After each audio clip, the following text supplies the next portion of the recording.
Salut à tous et bienvenue sur AZ237. La vie offre à chaque personne de façon naturelle des talents. Parmi ces innombrables talents, il y a celui d'enseigner, qui est un talent bien unique. Un bon enseignant non seulement nous éclaire avec son savoir et sa connaissance, mais joue également un rôle vital pour faire d'un citoyen civilisé un être humain meilleur et aimable. Un bon enseignant aide les élèves à mieux comprendre le monde, mais les motive également à jouer leur rôle pour le rendre meilleur.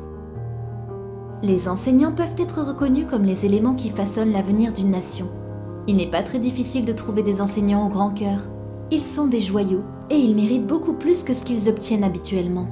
Toutefois, nous savons que Dieu regarde et récompense toujours ceux qui sont assez dignes. Que Dieu bénisse l'un de ces humains au cœur d'or de la manière la plus humble possible.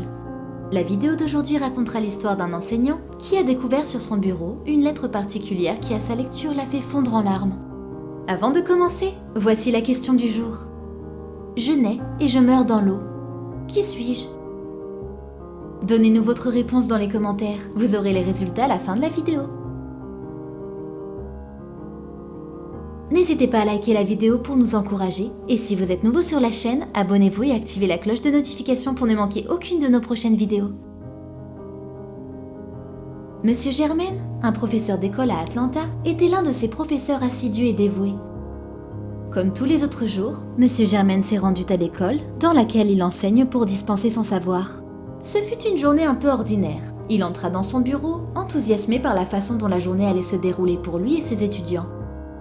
Pourrait-il changer une vie, façonner un avenir ou façonner une personnalité de la manière la plus parfaite possible ? Plusieurs pensées traversaient son esprit quand tout à coup, il remarqua quelque chose sur son bureau. Une note. Il ne l'avait jamais vue là avant.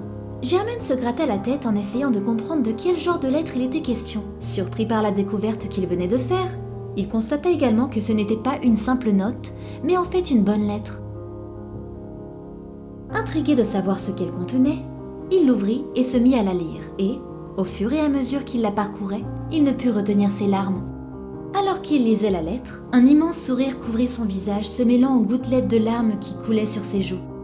La lettre venait de l'un de ses élèves de la classe de 5e, Marcus, qui remerciait Monsieur Germain pour avoir été son soutien et pour l'avoir aidé de toutes les manières possibles. Il a même trouvé en lui le père qu'il n'a jamais eu. Marcus avait écrit « Merci d'être un enseignant génial et extraordinaire. Cette année scolaire était tellement amusante et je l'ai appréciée grâce à vous. » Une appréciation aussi simple était suffisante pour faire travailler un enseignant plus dur et faire en sorte que ses élèves réussissent mieux, même pendant la fin de l'année scolaire. Marcus sentait qu'il devait dire à son enseignant préféré ce qu'il ressentait et qu'il reconnaissait ses efforts. Dans la lettre, Marcus avait également écrit qu'il considérait son enseignant un peu comme son père et avait même ajouté « Je souhaiterais que tous les enseignants soient comme vous. Je ne vous oublierai jamais.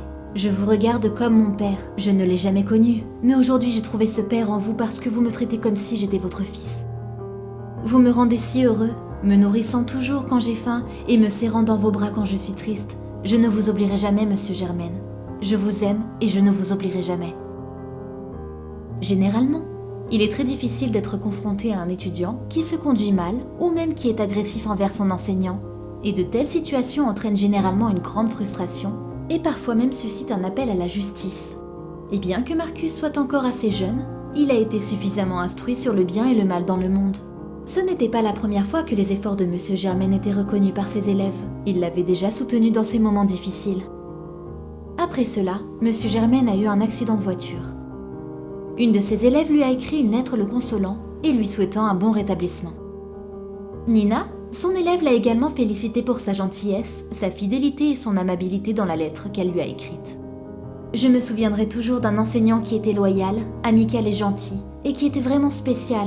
Cet enseignant, c'est vous, Monsieur Germain, et personne ne peut vous l'enlever. Vous serez toujours dans mes prières. » Elle avait également écrit à quel point sa famille avait été bouleversée lorsque sa tante avait eu un accident. Et tandis que certains parents se plaignent que les enseignants sont insensibles aux peines et aux besoins des enfants, ils ignorent que parfois les enseignants ont aussi besoin d'être soutenus par de petits gestes naturels, comme des lettres d'encouragement ou même des éloges qui les amèneraient à faire beaucoup plus attention à leurs élèves. Monsieur Germain était submergé de joie. Il sentait qu'il ne pouvait pas garder la lettre pour lui seul. Il pensait que c'était un triomphe pour tous les enseignants du monde entier qui travaillaient si dur pour être proches de leurs élèves et pour en faire de meilleurs êtres humains. Alors il la posta sur son compte Twitter. Monsieur Germain a parlé de toute son histoire, de cette lettre si gratifiante venant de son jeune élève qu'il avait trouvée sur son bureau et lui avait arraché des larmes. Et dès qu'il l'a partagée, ce fut le début d'une série d'appréciations. La communauté Twitter l'a submergé de motivation et d'encouragement. Son tweet a atteint des millions de personnes dans le monde, gagnant 141 000 retweets et 500 000 likes, et le nombre de réponses était fabuleux. Cynthia, une autre enseignante, a répondu à son tweet en disant « C'est l'une des raisons pour lesquelles nous enseignons. Ce n'est pas pour l'argent. » Monsieur Germain a déclaré dans une interview que c'était sa première année d'enseignement. Il a également parlé de ses objectifs et motivations en tant qu'enseignant, disant qu'il voulait devenir un modèle pour les enfants. Il a en outre expliqué qu'il était tout simplement impossible d'avoir un impact sur la vie de chaque enfant, mais s'il pouvait le faire avec certains, il serait satisfait de lui-même. Il est sans doute un exemple pour nous tous. La communauté a béni Monsieur Germain pour son grand cœur. S'il a ressenti le besoin de partager sa bonne volonté, ce n'était pas pour une certaine publicité ou pour une attention quelconque. Dans un autre tweet, Monsieur Germain a expliqué qu'il a fait tout cela par gentillesse. Il a écrit « Je fais tout ça par amour. Je ne veux rien en retour pour ce que je fais. J'aime aimer et prendre soin des autres. Je fais juste ce qui est bon à mon niveau et je suis serein et béni. De plus, vous n'avez pas besoin de beaucoup pour devenir un bon enseignant. Tout ce dont il vous faut est la connaissance et le courage de donner et de transmettre à ceux qui la recherchent. Et, si vous devenez bon dans ce domaine, alors vous pourriez devenir ami avec vos élèves, ce qui vous permettra facilement de connaître leurs difficultés, leurs lacunes et simplement les guider chaque fois que vous le pouvez et de les soutenir. Être un bon enseignant nécessite deux choses, un certain degré de connaissance et un grand cœur. Quelle est votre opinion au sujet de cette histoire? Dites-le nous dans les commentaires. Et maintenant, la réponse à la question du jour. Le sel. Bravo à tous ceux qui ont trouvé la bonne réponse. Nous voici arrivés au terme de cette vidéo. Merci de l'avoir regardée jusqu'à la fin. Surtout n'oubliez pas de la liker et de la partager avec vos amis. À très bientôt sur AZ237.